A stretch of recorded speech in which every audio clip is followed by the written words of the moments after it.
Good morning, स्वागत है आपका फिट इंडिया के सुपर हिट बुलेटिन में। मैं हूँ आपके साथ श्वेता श्रीवास्तव और आपके साथ मैं हूँ दीपिका यादव। तो एक बार फिर से हम हाजिर हैं आपके लिए फिट इंडिया का सुपर हिट बुलेटिन लेकर, जिसमें हम आपको बताएंगे देश दुनिया की तमाम बड़ी खबरें अगले 1 घंटे में। जी हाँ, तो शुरुआत करेंगे देश और दुनिया की हर खबर आप तक पहुँचाने वाले हैं हम, और साथ ही बताएंगे कि कल क्या कुछ हुआ, आज क्या कुछ होने वाला है। यानी दिन भर की जितनी भी बड़ी खबरें हैं वो सब हम आप तक पहुँचाएंगे इस बुलेटिन में। शुरुआत हम करेंगे क्योंकि देखिए मई का महीना आ चुका है और गर्मी छूमंतर एक तरीके से नजर आ रही है, क्योंकि पहाड़ों पर लगातार मौसम बदल रहा है। और पहाड़ों में जिस तरीके से मौसम में बदलाव हो रहा है, उसमें दिल्ली समेत जो और भी मैदानी इलाके हैं वहां पर काफी ज्यादा खुशनुमा मौसम हो चुका है, लेकिन बदलते मौसम की वजह से पहाड़ में रहने वाले लोगों की मुश्किलें काफी बढ़ गई हैं। इसके अलावा अगर देवभूमि उत्तराखंड की बात करें तो केदारनाथ धाम, बद्रीनाथ धाम जाने वाले जो श्रद्धालु हैं उनकी भी मुश्किलों में इजाफा हो रहा है। लगातार बर्फबारी हो रही है, ठंड से लोग बेहाल हैं। इसके बीच 15 मई तक जो रजिस्ट्रेशन है केदारनाथ धाम में दर्शन का, उसे भी रोक दिया गया है। तो पहाड़ों पर क्या है मौसम का अपडेट इस रिपोर्ट में। पहाड़ एक बार फिर भारी बर्फबारी की चपेट में है। मई के महीने केदारनाथ में जबरदस्त बर्फबारी हो रही है। 2 दिन मौसम साफ रहने के बाद फिर से हो रही बर्फबारी के चलते हर तरफ सफेद बर्फ की चादर बिछी है। केदारनाथ मंदिर पर संगमरमर जैसी सफेद परत बिछी है। आसमान से बरसती आफत के बावजूद श्रद्धालुओं के कदम थमने को तैयार नहीं है। बाबा भोलेनाथ के भक्त भारी संख्या में केदारनाथ पहुंच रहे हैं और अपने आराध्य देव की पूजा कर रहे हैं। हालांकि मौसम बिगड़ने की वजह से हेली सेवाएं प्रभावित रहीं। दोपहर बाद अचानक मौसम का रुख बदलने से हेली सेवाओं का संचालन ठप हो गया। बद्रीनाथ धाम में भी जबरदस्त हिमपात देखने को मिल रही है। बैकुंठ धाम की पहाड़ियों पर 3 इंच तक बर्फ जम गई है, जबकि पूरा इलाका एक बार फिर जबरदस्त ठंड की चपेट में है। केदारनाथ, बद्रीनाथ, यमुनोत्री समेत चारों धाम में अचानक मौसम के करवट बदलने पर उत्तराखंड मौसम विभाग ने अलर्ट जारी किया है, जिस अलर्ट के बाद सरकार ने केदारनाथ धाम के रजिस्ट्रेशन पर 15 मई तक की रोक लगा दी है। उत्तराखंड की तरह हिमाचल के पहाड़ियों पर भी बर्फ का कब्जा है। मनाली, लाहौल स्पीति समेत आसपास के इलाकों में हुई बर्फबारी के कारण तापमान में भारी गिरावट आई है, जबकि भारी बर्फबारी के चलते अटल टनल रोहतांग के पास करीब 500 गाड़ियां बर्फ में फंस गई हैं, जिनमें ज्यादातर पर्यटक वाहन हैं। पुलिस के जवान वाहनों को निकालने की कोशिश में जुटे हैं। वैसे दीपिका, दूर से देखने में बर्फबारी बहुत सुंदर लगती है, रुई के फाहों जैसे सफेद नरम बर्फ आसमान से गिरते हुए, लेकिन जो लोग उसमें फंस जाते हैं ना, उनके लिए बहुत मुश्किलें हो जाती हैं। वही तो, काफी घंटों तक आप लोगों को इंतजार करना पड़ता है कि आप थोड़ी दूर और आगे निकल जाएं, क्योंकि ट्रैफिक इतना ज्यादा बढ़ जाता है। लेकिन यही हाल लद्दाख में भी नजर आ रहा है। भारी बर्फबारी के साथ साथ एवलांच की भी दोहरी मार वहाँ पर पड़ रही है। पूरी खबर आपको इस रिपोर्ट में दिखाते हैं। तस्वीर हैरान और परेशान करने वाली है। बर्फबारी और एवलांच के बाद हर तरफ सफेद चादर की मोटी परत बिछी है। मौके पर हाहाकार मचा है। जान बचाने के लिए लोगों में चीख पुकार मची है। तस्वीरें देखिए, एवलांच के बाद कई गाड़ियां बर्फ के अंदर दब गई, जबकि कुछ गाड़ियों को बर्फ के पाताल से निकाला जाना अभी बाकी है। घटना लद्दाख के जोजिला की है, जहां हिमस्खलन के बाद से हाहाकार मचा हुआ है। सेना के जवान बर्फ में फंसे पर्यटकों को निकालने में जुटे हैं। जिन पर्यटकों को गाड़ियों से बाहर निकाला गया, उन्हें रस्सी के सहारे सुरक्षित स्थानों पर ले जाया जा रहा है। खराब मौसम होने के बावजूद सेना के जवान मौके पर डटे हैं। सेना के मुताबिक जोजिला या जोजी दर्रा हिमालय का एक प्रमुख दर्रा है, जहां हिमस्खलन होने से हालात बिगड़ गए हैं। पर्यटकों को बचाने का काम युद्धस्तर पर जारी है। वहीं मेडिकल टीम लगातार काम में जुटी है। एवलांच के बाद NH1 बर्फ से ढक गया है, जिसके चलते आवाजाही पूरी तरह से ठप हो गई है। इस बीच जम्मू कश्मीर आपदा प्रबंधन ने अगले 24 घंटे के दौरान और भी हिमस्खलन होने की आशंका जताई है। दूसरी ओर आपदा प्रबंधन ने जम्मू कश्मीर और लद्दाख के बर्फबारी वाले इलाके के लोगों को एहतियात बरतने को कहा है। तो एवलांच की बात तो जोजिला में हाहाकार मचा हुआ है। हालांकि जो सेना के जवान हैं वो लगातार रेस्क्यू ऑपरेशन में जुटे हुए हैं। अपनी जान की बाजी लगाकर यहाँ पर सेना की टीम जुटी हुई है कि लोगों को सुरक्षित बचा सके। लेकिन जम्मू कश्मीर और लद्दाख में अभी भी एवलांच का खतरा मंडरा रहा है। दरअसल आपदा प्रबंधन ने सभी को अलर्ट जारी कर दिया है कि अभी बर्फबारी, एवलांच, इसका खतरा कम नहीं हुआ। ऐसे में वो लोग जो खासतौर पर उन इलाकों में रहते हैं जहाँ पर एवलांच का और बर्फबारी का ज्यादा खतरा है, उन्हें अलर्ट पर रखा गया है और सुरक्षित स्थानों पर शिफ्ट करने की तैयारी भी कर ली गई है।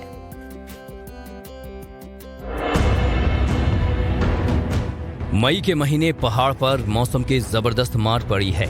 उत्तराखंड हो या हिमाचल, लद्दाख हो या जम्मू कश्मीर, गर्मी के दिनों में इन राज्यों के पहाड़ बर्फ से ढके हुए हैं। इस बीच जम्मू कश्मीर और लद्दाख में बेमौसम बर्फबारी और बारिश ने कहर बरपा दिया है। पिछले 96 घंटों के अंदर खराब मौसम की वजह से कम 6 लोगों की मौत हुई है, जबकि पूरे इलाके में न्यूनतम तापमान 5 से 10 डिग्री के बीच तक गिर गया है। गांदरबल जिले में हुई जबरदस्त बर्फबारी के चलते श्रीनगर लेह राजमार्ग आवाजाही के लिए बंद हो गए हैं, जबकि खराब मौसम के बीच आपदा प्रबंधन विभाग ने जम्मू कश्मीर के 4 जिलों में भारी बर्फबारी और हिमस्खलन का अलर्ट जारी किया है। आपदा प्रबंधन प्राधिकरण के मुताबिक डोडा, किश्तवाड़, रामबन और बारामूला में अलर्ट जारी है। इन 4 जिलों में हिमस्खलन की चेतावनी जारी की गई है। साथ ही इन क्षेत्रों में रहने वाले लोगों को एहतियात बरतने और अगले आदेश तक हिमस्खलन संभावित क्षेत्रों में जाने से बचने की सलाह दी गई है। पिछले 48 घंटों के दौरान श्रीनगर, काजीकुंड, पहलगाम, कुपवाड़ा, कुकरनाग, गुलमर्ग, जम्मू समेत कई इलाकों में लगातार बारिश भी हो रही है, जिससे तमाम लोगों की परेशानी बढ़ गई है। तो बिन मौसम बरसात, बिन मौसम बर्फबारी ने लोगों को हैरान परेशान कर रखा है। फसलें खराब हो रही हैं, लोग परेशान हो रहे हैं और कुछ ऐसी ही तस्वीर धर्मनगरी चित्रकूट में भी दीपिका सामने आई है। जी हाँ, चित्रकूट की बात करें तो वहाँ पर जब मामा का बुलडोजर चला तो पूरे इलाके के लोग भी हैरान रह गए, क्योंकि सरकार की तरफ से निर्देश देने के बाद पूरे दलबल के साथ यहाँ पर बुलडोजर लेकर के प्रशासन की टीम पहुंची और जो गैंगरेप का आरोपी था उसके घर को मिट्टी में मिला दिया गया।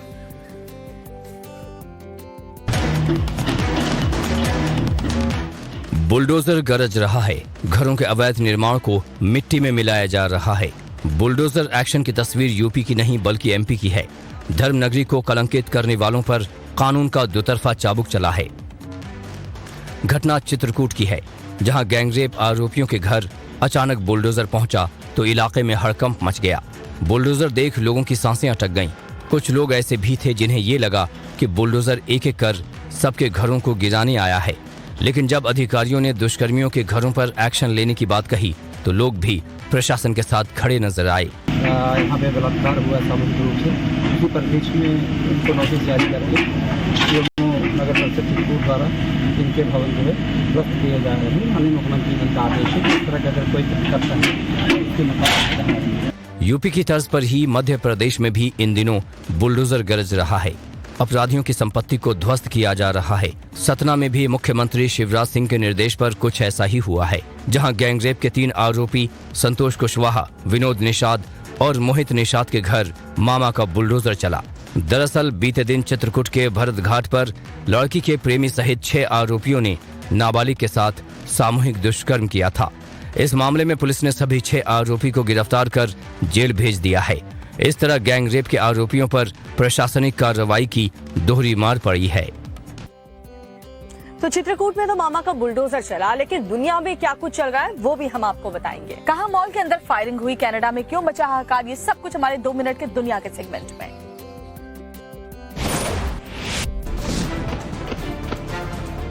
अमेरिका में गन फायरिंग की घटना थम नहीं रही। फायरिंग का ताजा मामला अमेरिका के टेक्सास का आया, जहां मॉल के अंदर फायरिंग की घटना में 8 लोगों की मौत हो गई।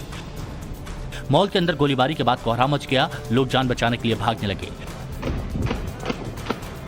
मौके पर पहुंचे पुलिस ने संदिग्ध हमलावर को ढेर कर दिया। वीडियो में मारा गया हमलावर भी दिख रहा है, जबकि उसके पास बंदूक भी दिखाई दे रही है।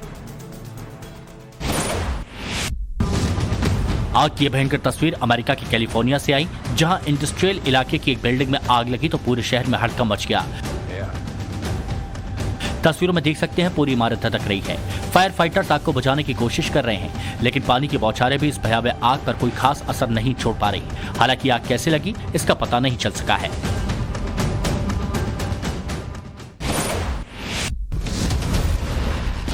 सूडान की राजधानी खार्तूम में एक बार फिर सेना और अर्धसैनिक बलों ने सीज फायर का उल्लंघन किया। तस्वीरों को देखकर अंदाजा लगाया जा सकता है कि दोनों सेनाओं के सैनिकों के बीच संघर्ष कितना भीषण है। गोलीबारी और बमबाजी की आवाज इलाके में गूंज रही है। सूडान में अब तक 550 से ज्यादा लोगों की मौत हो चुकी है, जबकि कई हजार घायल हैं।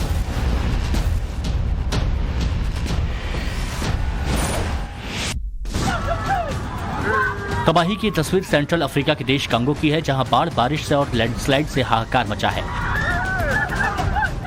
170 से ज्यादा लोगों की मौत हो गई, 100 से ज्यादा लापता हैं। इस विनाशकारी बाढ़ में स्कूल, अस्पताल, दुकान सब तबाह हो गए। हजारों लोग बेघर हो गए। लोग जिंदगी बचाने की जद्दोजहद कर रहे हैं।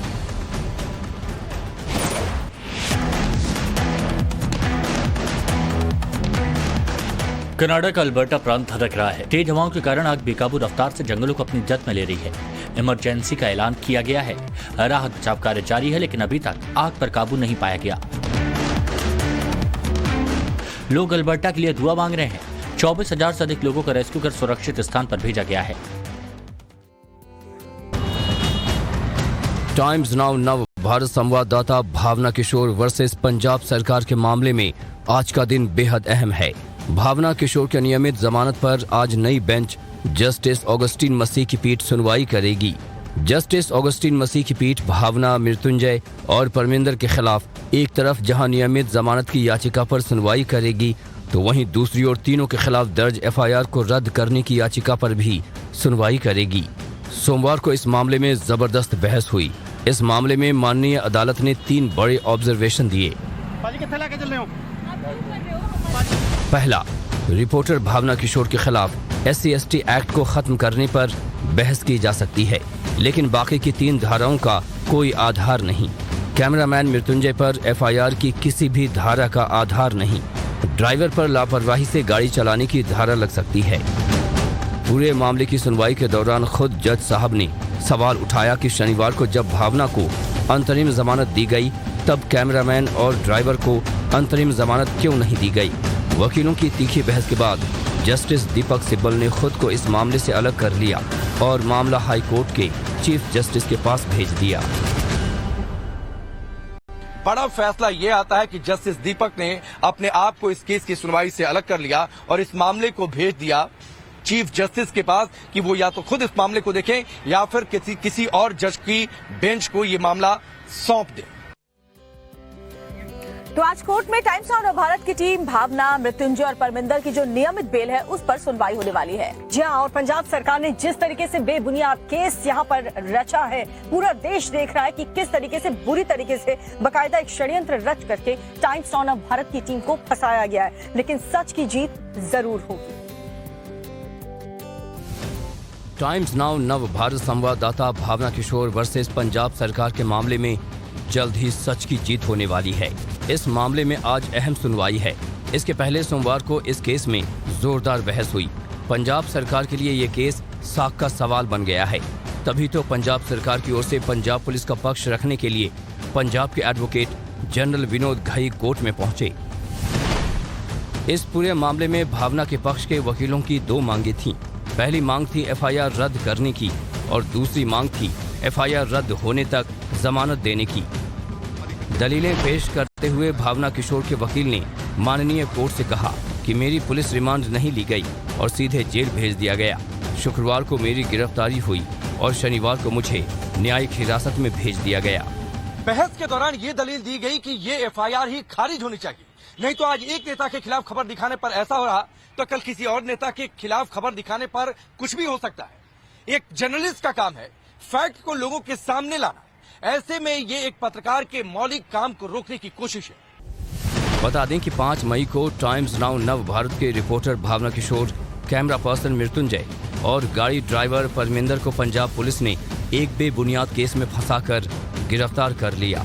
भावना को पहले तो थाने में बिठाकर रखा गया, फिर उसे आधी रात को मजिस्ट्रेट साहब के यहाँ पेश कर 14 दिनों की जुडिशियल कस्टडी में भेजने की बात हुई, लेकिन बाद में हाईकोर्ट ने भावना को अंतरिम बेल दे दी। भावना उसके बाद जेल से बाहर निकल आई।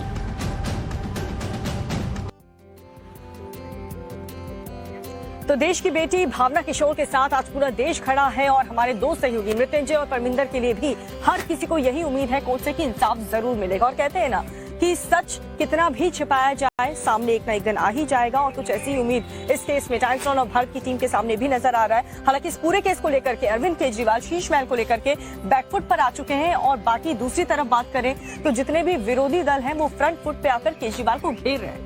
बिल्कुल, केजरीवाल को घेरे और पूर्व डिप्टी सीएम मनीष सिसोदिया की मुश्किलें भी बढ़ गई हैं। शराब नीति घोटाला मामले में उनकी न्यायिक हिरासत को 23 मई तक के लिए बढ़ा दिया गया है।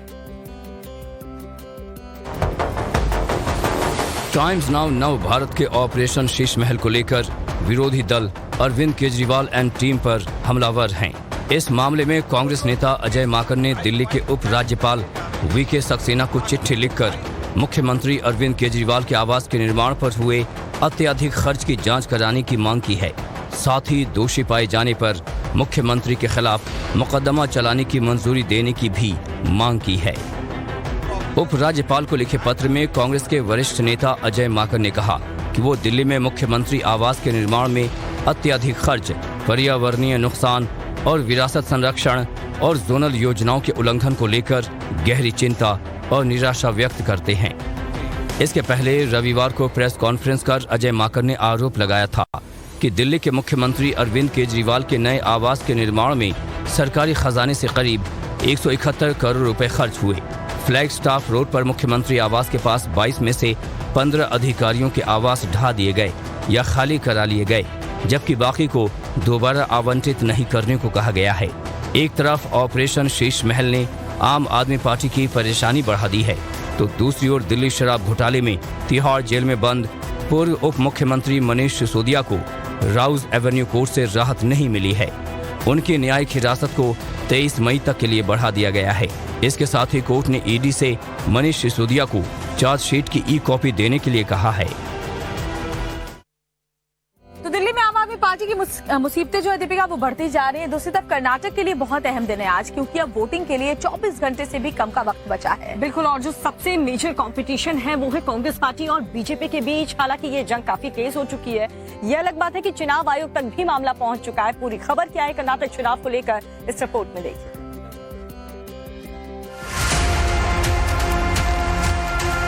एक दिन बाद कर्नाटक में वोट डाले जाएंगे, लेकिन इस वोटिंग से पहले सियासत बेहद गर्म है। बीजेपी की शिकायत के बाद चुनाव आयोग ने सोनिया गांधी की कर्नाटक संप्रभुता संबंधी टिप्पणी पर नोटिस जारी किया है। कांग्रेस अध्यक्ष मल्लिकार्जुन खड़गे को जारी नोटिस में पार्टी की सोशल मीडिया पोस्ट पर सफाई देने और उसमें सुधार करने को कहा गया है। चुनाव आयोग ने नोटिस जारी कर कहा है कि इस बयान के मद्देनजर आपसे सोशल मीडिया पोस्ट के संबंध में स्पष्टीकरण देने और सुधार के उपाय करने का अनुरोध किया जाता है। इसके साथ ही चुनाव आयोग ने कांग्रेस की शिकायत पर कर्नाटका भाजपा अध्यक्ष नलिन कतील को भी नोटिस जारी किया है।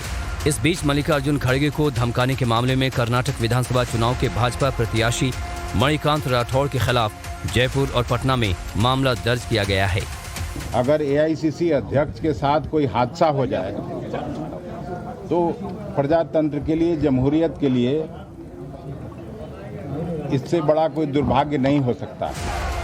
इन सब के बीच आज विश्व हिंदू परिषद और बजरंग दल कांग्रेस के विरोध में हनुमान चालीसा का पाठ करेगी। कर्नाटक में सुबह 10 बजे 3 किलोमीटर लंबी बाइक रैली निकालने के साथ हनुमान चालीसा का पाठ किया जाएगा। दिल्ली में हनुमान मंदिर में शाम 6 बजे हनुमान चालीसा का पाठ कर विरोध प्रदर्शन किया जाएगा। वहीं मुंबई के अंधेरी और वर्ली इलाके में शाम को हनुमान चालीसा का पाठ किया जाएगा। फिल्म केरला स्टोरी देखी श्वेता? अभी नहीं, मगर जरूर देखूंगी। जरूर देखिएगा, क्योंकि मैं देख चुकी हूँ। बहुत ही शानदार मूवी। हालांकि इसको लेकर के सियासी घमासान देश में छिड़ा हुआ है, और तब जब बंगाल सरकार ने इस मूवी को बैन करने का फैसला लिया, तब से बीजेपी कई तरीके के सवाल भी खड़े कर रही है। मीनाक्षी लेखी और अनुराग ठाकुर जैसे केंद्रीय मंत्रियों ने भी इस फिल्म को देखने के बाद इस पर रिएक्शन दिया है। इसके अलावा बीजेपी सांसद लॉकेट चैटर्जी ने ममता बनर्जी को हिंदू विरोधी करार दे दिया है। पश्चिम बंगाल की ममता बनर्जी सरकार ने जब से फिल्म द केरल स्टोरी को बैन का फैसला किया है, तब से विरोधी बीजेपी हमलावर है। तुष्टीकरण की राजनीति का ये खेल, वोट बैंक की राजनीति का खेल भारत की कई बेटियों की जिंदगी बर्बाद कर रहा है। आपको अपनी वोट बैंक की राजनीति से बाहर आना चाहिए, और मैं अपने कांग्रेस और कम्युनिस्ट मित्रों से कहना चाहता हूं, सच्चाई को ना आप कोर्ट जाकर रोक पाएंगे, ना आप इस फिल्म को झूठ बताकर रोक पाएंगे। ममता बनर्जी हिंदू विरोधी है, ममता बनर्जी भारत विरोधी है, और ममता बनर्जी महिला विरोधी है, और ममता बनर्जी संतरासवाद का समर्थन करते हैं। आईएस का स्टोरी के जो केरला हाईकोर्ट ने बताया कि आईएस का स्टोरी के ऊपर ये सिनेमा है। तमिलनाडु में बैन के बाद फिल्म द केरला स्टोरी को पश्चिम बंगाल सरकार ने भी बैन कर दिया है। हालांकि इस पर बागेश्वर धाम सरकार धीरेन्द्र शास्त्री का भी बड़ा बयान सामने आया है। कि सत्य का उजागर होना ही चाहिए और सच्चाई एक न एक दिन निकल कर आती ही है। और वर्तमान में प्रत्येक सनातनी हिंदू सत्य को प्रस्तुत कर रहा है और लव जिहाद के विषय पर हम आपसे यही प्रार्थना करेंगे कि हमारी बहन बेटियों को अब जगना चाहिए।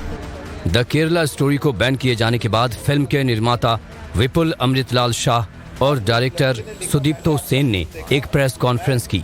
इस दौरान विपुल ने कहा है कि बंगाल में फिल्म के बैन किए जाने पर वो कानूनी रास्ता अपनाएंगे। तो एक तरफ फिल्म द केरला स्टोरी को लेकर के सियासी घमासान मचा हुआ है, तो दूसरी तरफ मोदी सरकार साल 2024 के लोकसभा चुनाव को लेकर अभी से तैयारियों में जुट गई है, क्योंकि सभी मंत्रालयों से जो रिपोर्ट कार्ड है वो मंगवाए गए हैं। जी हाँ, केंद्र की सत्ता पर काबिज मोदी सरकार के आज देखिए 9 साल पूरे होने वाले हैं, जिसको लेकर के सभी मंत्रालयों से उपलब्धियों को लेकर के लिस्ट मांगी गई है। एक रिपोर्ट कार्ड बाकायदा तैयार किया जाएगा, किसकी परफॉर्मेंस कैसी रही, हालांकि उसकी डेडलाइंस आज है। आज 9 मई है और तमाम मंत्रालयों से उपलब्धियों का ब्यौरा लेने का डेडलाइन आज ही है। सभी मंत्रालयों से मोदी सरकार आने से पहले क्या हालात थे और अब क्या सुधार हुआ, इसकी जानकारी भी मांगी गई है। हर मंत्रालय से 5 बड़ी उपलब्धियों की जानकारी मांगी गई है। हर उपलब्धि के बारे में 2 से 3 लाइन में देने को कहा गया है। हर मंत्रालय से कहा गया है कि वो अपनी प्रमुख फ्लैगशिप योजनाओं की प्रगति के बारे में रिपोर्ट दें। साथ ही 2014 से पहले और आज तक की प्रगति की तुलना करने और अंतर को प्रमुखता से बताने को कहा गया है। बता दें कि मोदी सरकार के 9 साल पूरे होने पर बीजेपी जनसंपर्क अभियान चलाने वाली है। पूरे देश में बीजेपी का ये अभियान 15 मई से शुरू होगा और 15 जून तक चलेगा।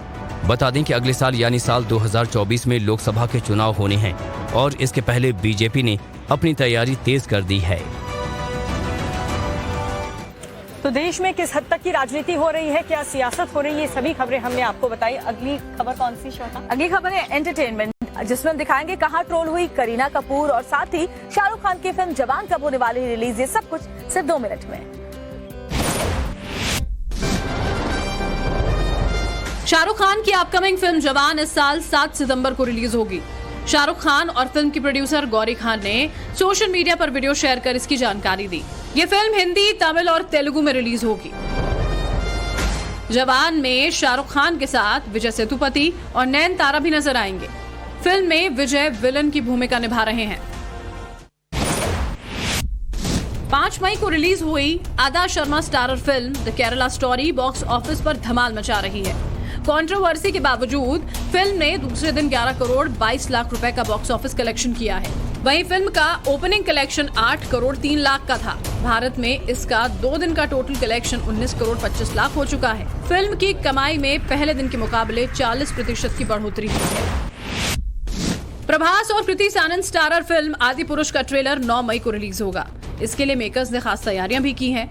भारत के अलावा फिल्म का trailer America, Canada, Australia, New Zealand समेत 18 देशों में रिलीज किया जाएगा। फिल्म आदि पुरुष की कहानी रामायण पर बेस्ड है।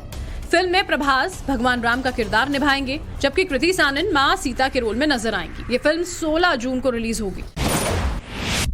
बॉलीवुड अभिनेता अनुपम खेर की आने वाली फिल्म विजय 69 का पहला पोस्टर रिलीज कर दिया गया है।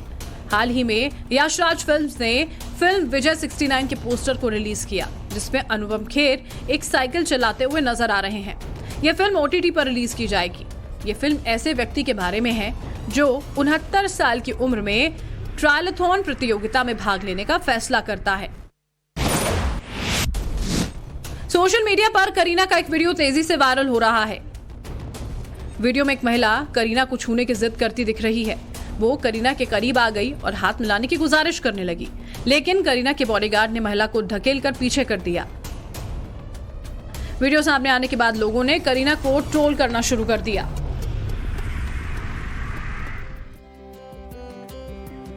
तो देखा आपने करीना कपूर क्यों हो गई ट्रोल। चलिए आगे बढ़ते हुए बात करते हैं बिहार की, जहां जातीय जनगणना को लेकर सियासी घमासान अभी भी जारी है। जहां रिव्यू पिटीशन को लेकर के आज बिहार हाईकोर्ट में सुनवाई भी होने वाली है। हालांकि इस पूरे मामले को लेकर के जिस तरीके से रिव्यू तैयार किया गया है, सुनवाई की मांग बहुत तेजी से उठ रही है। ऐसा क्यों हो रहा है? जातीय जनगणना को लेकर के ये मांग क्यों उठ रही है, आप खुद देखिए इस रिपोर्ट में। बिहार में जातीय जनगणना का मामला थमता नहीं दिख रहा है। आज जातिगत गणना पर राज्य सरकार की रिव्यू पिटीशन पर सुनवाई होगी। पटना हाईकोर्ट आज इस मामले की सुनवाई करेगा। हाईकोर्ट ने पहले गर्मी की छुट्टियों के बाद 3 जुलाई को सुनवाई की तारीख तय की थी, लेकिन सरकार आज जल्दी सुनवाई की गुहार लगाएगी। बिहार सरकार के एडवोकेट जनरल पी.के. शाही ने इस मामले में जल्द सुनवाई करने की गुहार लगाई है। कोर्ट ने इस मामले में अगली सुनवाई 2 महीने बाद तय की थी, लेकिन बिहार सरकार का अदालत में कहना था कि जातिगत जनगणना का काम 80% पूरा हो चुका है। ऑफलाइन काम करीब पूरा हो चुका है। बता दें कि इसी साल 7 जनवरी से शुरू हुई जनगणना का काम 15 मई को पूरा होना तय था। सरकार ने इस अभियान के लिए बिना कोई कानून बनाए 500 करोड़ रुपए खर्च कर काम शुरू भी कर दिया, लेकिन काम पूरा होने से ऐन पहले मामला हाईकोर्ट में गया। पटना हाईकोर्ट ने इस पर यह कहते हुए रोक लगा दी कि हमारे मत के मुताबिक तो किसी भी राज्य सरकार को ऐसे जाति आधारित सर्वेक्षण कराने की शक्ति नहीं है। अब नजरें आज एक बार फिर हाईकोर्ट पर टिकी हैं कि वो आज क्या करता है। पटना हाईकोर्ट के जातीय गणना पर अंतरिम रोक लगाने के बाद से ही बिहार की सियासत में लगातार उबाल देखा जा रहा है। तो देखिए, बिहार में जाति जनगणना को लेकर के आज एक इम्पोर्टेंट सुनवाई होने वाली है, जिस पर नजरें टिकी रहेंगी। तो दूसरी तरफ मणिपुर की बात करें तो वहां पर युद्ध स्तर पर कोशिश जारी है कि जो विवाद है उसे खत्म किया जाए। हालांकि अभी भी हालात जो है वो तनावपूर्ण बने हुए हैं। कई ऐसे इलाके हैं जहां धारा 144 अभी भी लागू है, पुलिस की फोर्स तैनात है और सबसे बड़ी जो कोशिश है वो ये है कि लोगों को जल्द से जल्द निकाला जा सके और हजारों लोगों को, फंसे हुए लोगों को निकाला भी जा चुका है।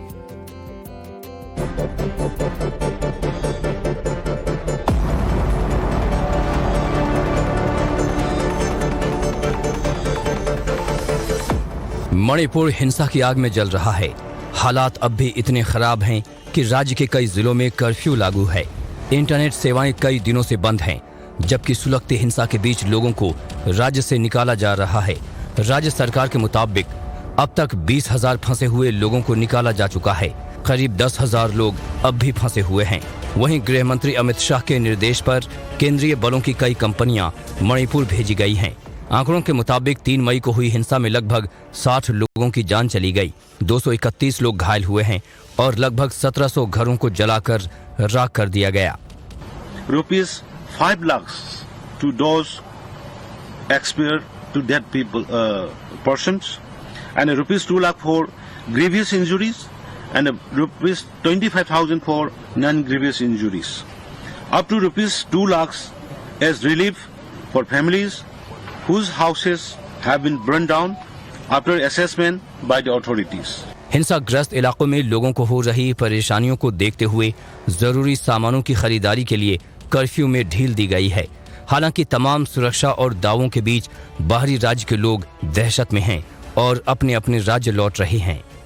तस्वीरें मुंबई की हैं, जहां मणिपुर से लौटे छात्रों का जबरदस्त स्वागत किया गया।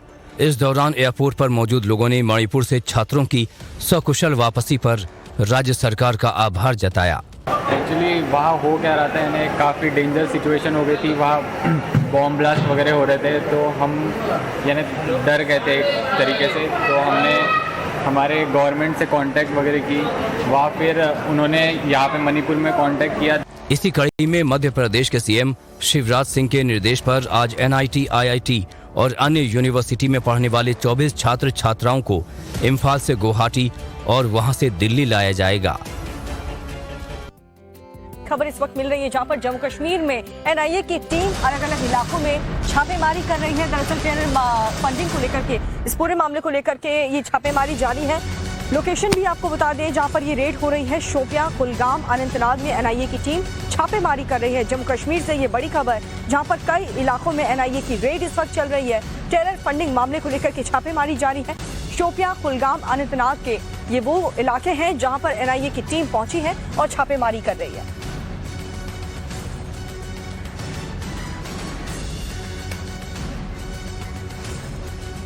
तो जम्मू कश्मीर से ये बहुत बड़ी खबर आपको बता रहे हैं जहां पर NIA की टीम को ऐसे इनपुट्स मिले हैं जिसके बाद अलग अलग लोकेशंस पर छापेमारी की जा रही है। और चलिए आगे बढ़ते हुए बात करते हैं अतीक अहमद के काले साम्राज्य की, जिस पर अब शिकंजा कसने की तैयारी बहुत तेजी के साथ आगे बढ़ रही है। जो संपत्तियां हैं वैध, उन पर तो कब्जा किया ही जाएगा। इसके अलावा आपको ये भी बता दें कि उमेश पाल मर्डर केस में अतीक अहमद के जो बाकी बेटे हैं उनके भी नाम सामने आ रहे हैं।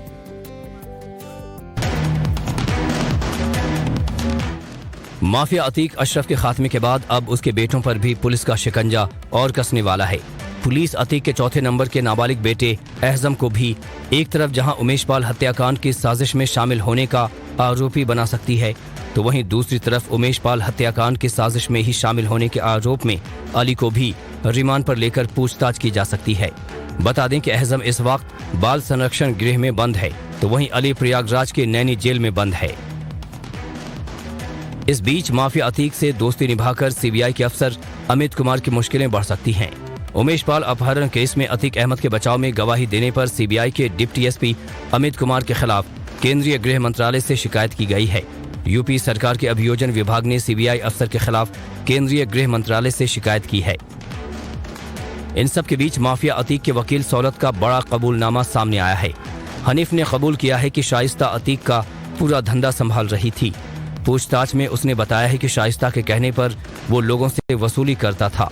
उसने जानकारी दी है कि शाइस्ता के कहने पर सुधांशु श्रीवास्तव से 1 करोड़ 38 लाख रुपए वसूले थे। तो ये थी देश की कुछ बड़ी खबरें। अब आपको दिखाते हैं देश के कुछ वायरल वीडियो। बिल्कुल, आपको दिखाते हैं कि कैसे मेट्रो में खाना खाना एक महिला को भारी पड़ गया। इसके अलावा साइकिल पर स्टंटबाजी करते हुए युवक का क्या हुआ, सब कुछ सिर्फ 2 मिनट में। साइकिल चला रहे इस शख्स को एक्शनबाजी कैसे भारी पड़ी, इस वीडियो में देखिए। ये शख्स मिट्टी के टीले पर स्टंटबाजी करता है, तभी उसका बैलेंस बिगड़ जाता है और वो धड़ाम से जमीन पर जा गिरता है। शख्स की हवाबाजी उसे भारी पड़ गई, उसे गंभीर चोटें भी आई हैं। ये वीडियो सोशल मीडिया पर बहुत वायरल हो रहा है।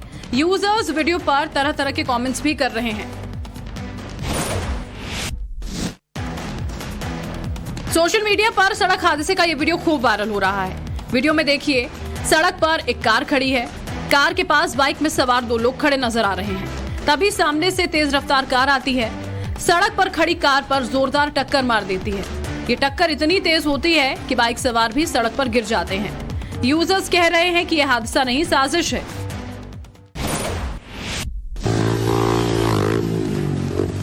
सोशल मीडिया पर वायरल अब इस वीडियो को देखिए। एक युवक बाइक पर स्टंटबाजी कर रहा है, तभी अचानक उसके साथ खेला हो जाता है और वो झाड़ियों में जा गिरता है। दरअसल बाइकर्स के सामने साइकिल पर स्टंट करते हुए दूसरा युवक आ जाता है और उसे बचाने के चक्कर में युवक झाड़ियों में जा गिरा। इस वीडियो पर यूजर स्टंटबाज को स्टंटबाजी न करने की सलाह दे रहे हैं। मेट्रो में आपने जब सफर किया होगा तो अक्सर लोगों को कुछ खाते हुए भी उसमें देखा होगा, लेकिन इस मेट्रो के अंदर जो कुछ हुआ उसे देखकर आप अपनी हंसी नहीं रोक पाएंगे। वीडियो में देखिए, मेट्रो चल रही होती है, एक महिला कुछ खा रही है और उसके सामने खड़ा शख्स उसे देख रहा है और फिर अचानक उसके खाने पर झपट्टा मारकर मेट्रो से भाग खड़ा होता है। महिला कुछ समझ नहीं पाती, मेट्रो पर मौजूद लोग भी हैरान रह जाते हैं। शादी समारोह या पार्टी में आपने अक्सर देखा होगा कि लोग खुशी में धड़ल्ले से हर्ष फायरिंग करते हैं। इसमें कई हादसे भी हो जाते हैं। ऐसा ही एक दिल दहला देने वाला वीडियो सामने आया। एक शख्स अपनी पिस्टल से हर्ष फायरिंग कर रहा है और फिर अपनी गन पास में ही खड़े अपने नन्हे से बेटे को थमा देता है। बच्चा गन को लेकर खेलने लगा और अगले ही पल बच्चे के हाथ से ट्रिगर दब जाता है और गोली सीधा उस शख्स के पेट में जा लगती है। तो आपने वो वीडियोस देखे जो कि सोशल मीडिया पर काफी वायरल है। चलिए आपको सीधे पंजाब के अमृतसर लिए चलते हैं, जहां पर एक संदिग्ध बम ब्लास्ट से प्रशासन के होश उड़े हुए हैं। दरअसल अमृतसर में 2 दिन के अंदर 2 बड़े धमाके हुए, जी हाँ, 2 बड़े ब्लास्ट हुए, जिसको लेकर के अब टीम काफी ज्यादा अलर्ट है। फ्लैग मार्च निकाला जा रहा है और दूसरी तरफ इस धमाके के बाद मल्टी लेवल पार्किंग के क्या हाल है वो आप देखिए। पंजाब के अमृतसर में स्वर्ण मंदिर के पास हेरिटेज स्ट्रीट धमाकों की जांच के लिए एनआईए की टीम पहुंच गई है। घटना स्थल पर टीम ने पहुंचकर सीन रिक्रिएट किया और पूरे एरिया का मुआयना भी किया। इस दौरान पंजाब पुलिस की टीमें भी अलर्ट पर रहीं। हेरिटेज स्ट्रीट पर हुए धमाकों के कारणों का अब तक पता नहीं चल सका है। पुलिस ने अज्ञात लोगों के खिलाफ केस दर्ज किया है। एनआईए की एंट्री से आतंकी मॉड्यूल के होने की संभावना जताई जा रही है।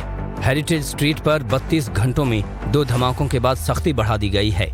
विस्फोट की खबर के बाद रैपिड एक्शन फोर्स और पटियाला पुलिस ने फ्लैग मार्च किया। एनआईए की टीम ने सोमवार रात हेरिटेज स्ट्रीट पर जांच करने वाली फॉरेंसिक टीम से भी मुलाकात की। फॉरेंसिक टीम की तरफ से अभी तक बनाए गए नोट्स पर भी विचार किया गया। घटनास्थल पर भी एनआईए फॉरेंसिक टीम के साथ ही पहुंची थी। इसके बाद टीम ने जांच अधिकारियों से भी मुलाकात की।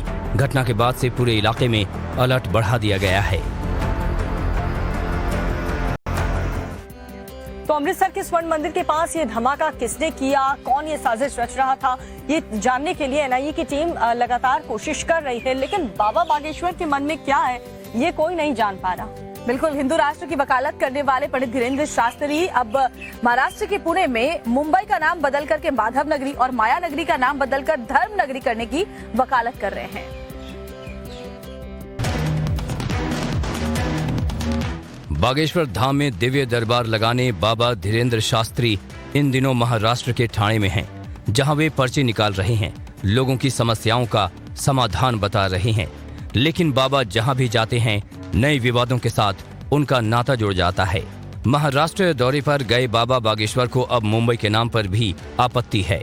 उनका कहना है कि वे माया नगरी को धार्मिक नगरी बनाना चाहते हैं और मुंबई को माधव नगरी।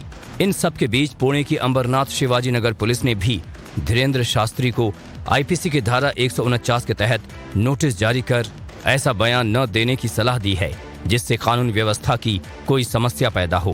छोटे समय स्वीकार है, हम प्रायः कभी ऐसी बात नहीं बोलते हैं जिससे वैमनस्यता फैले, लेकिन हमको बोलने का अधिकार जितना हमें संविधान ने दिया है, इस राष्ट्र में प्रत्येक व्यक्ति को है, जितना आपको बोलने का अधिकार है उतना तो हमें भी है। तो हम अपनी बात रख सकते हैं ना, मानना ना मानना बात। हाँ, हम किसी मजहब के खिलाफ बोले, हम किसी भगवान के खिलाफ बोले, हम किसी पुस्तक के खिलाफ बोले, हम किसी व्यक्ति के खिलाफ बोले पर्टिकुलर, तो बात अलग है। पुणे के दौरे पर बागेश्वर धाम के बाबा हिंदू राष्ट्र का एक बार फिर से जबरदस्त समर्थन किया है।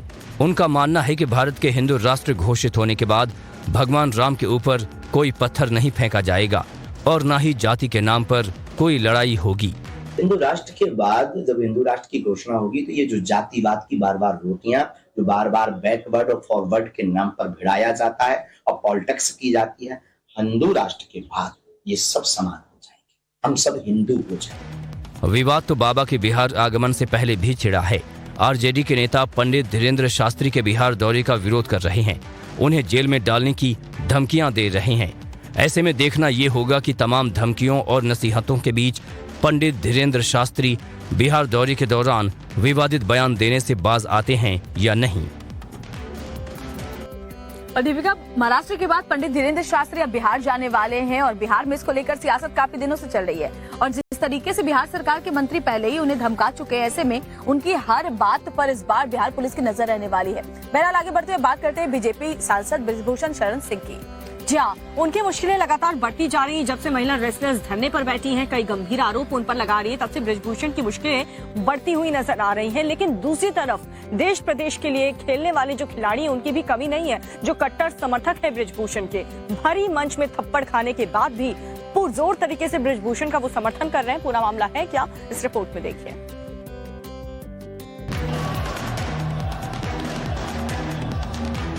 जब से जंतर मंतर पर पहलवानों ने बृजभूषण के खिलाफ मोर्चा खोला है, उसके बाद से ही रांची का ये वीडियो सोशल मीडिया पर फिर से सुर्खियां बटोर रहा है। माना जा रहा है कि एजेंडे के तहत इस वीडियो का इस्तेमाल सांसद बृजभूषण शरण सिंह और बीजेपी के खिलाफ किया जा रहा है। हम ऐसा इसलिए कह रहे हैं क्योंकि थप्पड़ मारने वाले इस वीडियो के वायरल होने के बाद वो लड़का मीडिया के सामने आया जिस पर बृजभूषण ने भरे मंच पर थप्पड़ बरसाए थे। पहलवान लड़के का मानना है कि वीडियो वायरल करने के पीछे नेताजी को बदनाम करने की कोशिश है। मीडिया पे जो थप्पड़ मारने का वीडियो चल रहा है उसे मैं देखा, मुझे बहुत दुख हुआ और नेताजी मेरे पिता तुल्य हैं और मुझे बहुत मानते हैं। बताया जा रहा है कि अश्विनी पहले से ही नेताजी की देखरेख में पहलवानी की प्रैक्टिस कर रहा था और आज भी बृजभूषण सिंह के करीब है। किया था और काफी सपोर्ट करते हैं हमारे परिवार को और नेताजी का हमारे परिवार से ही लगाव है, घर से ही एक घरेलू जो रिश्ता बताते हैं वो घरेलू रिश्ता है। खैर जो भी हो, कल भी जंतर मंतर से कुछ ऐसी तस्वीरें सामने आई थीं जिसमें किसान मोर्चा के आंदोलन जीवियों ने पुलिस की बैरिकेडिंग तोड़ धरना स्थल को पूरी तरह अपने कब्जे में ले लिया। इस बीच किसान जत्थेबंदियों ने जो कल बैरिकेडिंग तोड़ी थी, उन बैरिकेडिंग्स को सुरक्षा के लिहाज से वेल्डिंग से सील कर दिया गया है।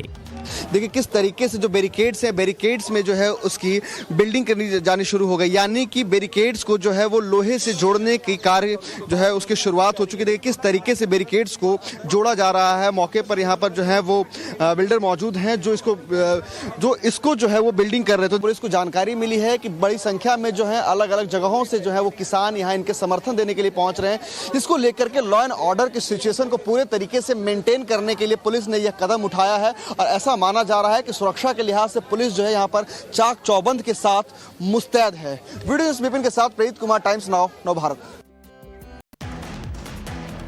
सोशल मीडिया पर सड़क हादसे का ये वीडियो खूब वायरल हो रहा है। वीडियो में देखिए सड़क पर एक कार खड़ी है, कार के पास बाइक में सवार 2 लोग खड़े नजर आ रहे हैं। तभी सामने से तेज रफ्तार कार आती है, सड़क पर खड़ी कार पर जोरदार टक्कर मार देती है।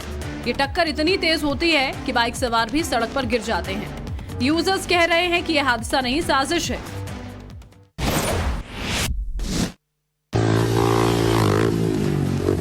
सोशल मीडिया पर वायरल अब इस वीडियो को देखिए। एक युवक बाइक पर स्टंटबाजी कर रहा है, तभी अचानक उसके साथ खेला हो जाता है और वो झाड़ियों में जा गिरता है। दरअसल बाइकर्स के सामने साइकिल पर स्टंट करते हुए दूसरा युवक आ जाता है और उसे बचाने के चक्कर में युवक झाड़ियों में जा गिरा। इस वीडियो पर यूजर स्टंटबाज को स्टंटबाजी न करने की सलाह दे रहे हैं। मेट्रो में आपने जब सफर किया होगा तो अक्सर लोगों को कुछ खाते हुए भी उसमें देखा होगा, लेकिन इस मेट्रो के अंदर जो कुछ हुआ उसे देखकर आप अपनी हंसी नहीं रोक पाएंगे। वीडियो में देखिए, मेट्रो चल रही होती है, एक महिला कुछ खा रही है और उसके सामने खड़ा शख्स उसे देख रहा है और फिर अचानक उसके खाने पर झपट्टा मारकर मेट्रो से भाग खड़ा होता है। महिला कुछ समझ नहीं पाती, मेट्रो पर मौजूद लोग भी हैरान रह जाते हैं। शादी समारोह या पार्टी में आपने अक्सर देखा होगा कि लोग खुशी में धड़ल्ले से हर्ष फायरिंग करते हैं। इसमें कई हादसे भी हो जाते हैं। ऐसा ही एक दिल दहला देने वाला वीडियो सामने आया। एक शख्स अपनी पिस्टल से हर्ष फायरिंग कर रहा है और फिर अपनी गन पास में ही खड़े अपने नन्हे से बेटे को थमा देता है। बच्चा गन को लेकर खेलने लगा और अगले ही पल बच्चे के हाथ से ट्रिगर दब जाता है और गोली सीधा उस शख्स के पेट में जा लगती है।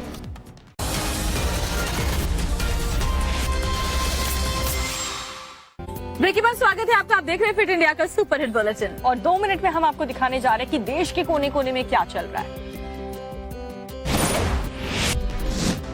दिल्ली के जंतर मंतर पर कुश्ती खिलाड़ियों का धरना जारी है। उनके समर्थन में बड़ी संख्या में किसान भी जंतर मंतर पर पहुंचे। किसान नेता राकेश टिकैत समेत हरियाणा और पंजाब के कई नेताओं ने खिलाड़ियों से मुलाकात की। इस बीच अब किसानों ने भारत सरकार को 15 दिन का अल्टीमेटम दिया है। इसमें कहा गया है कि 15 दिनों में अगर ब्रजभूषण शरण सिंह की गिरफ्तारी नहीं हुई तो बड़ा फैसला लिया जाएगा। इस बीच WFI अध्यक्ष ब्रजभूषण शरण सिंह ने कहा कि एक भी गुनाह साबित हो गया तो वो फांसी पर लटक जाएंगे। एक भी गुनाह मेरा अगर साबित हो जाएगा तो मैं फांसी पर लटक जाऊंगा। मुरादाबाद में भीषण सड़क हादसा हुआ है जिसमें कई लोगों की मौत हो गई। 10 से ज्यादा लोग गंभीर रूप से घायल हैं, जिन्हें अस्पताल में भर्ती कराया गया है। बताया जा रहा है कि पिकअप वैन और DCM की आमने सामने टक्कर हो गई। इसके बाद DCM पिकअप वैन पर पलट गया, लोग उसके नीचे दब गए। 4 लोगों की मौके पर ही मौत हो गई। कई लोगों ने अस्पताल में दम तोड़ दिया। सभी मृतक एक ही परिवार के थे। और इसी के साथ आज के लिए फिट इंडिया की सुपरहिट बुलेटिन में इतना ही। लेकिन कल फिर 6:50 पर हम दोनों एक बार फिर से आपके साथ जुड़ेंगे और लेकिन आज दिन भर बड़ी खबरों के लिए और भावना किशोर अपडेट के लिए टाइम्स नाउ नव भारत से जुड़े रहिए।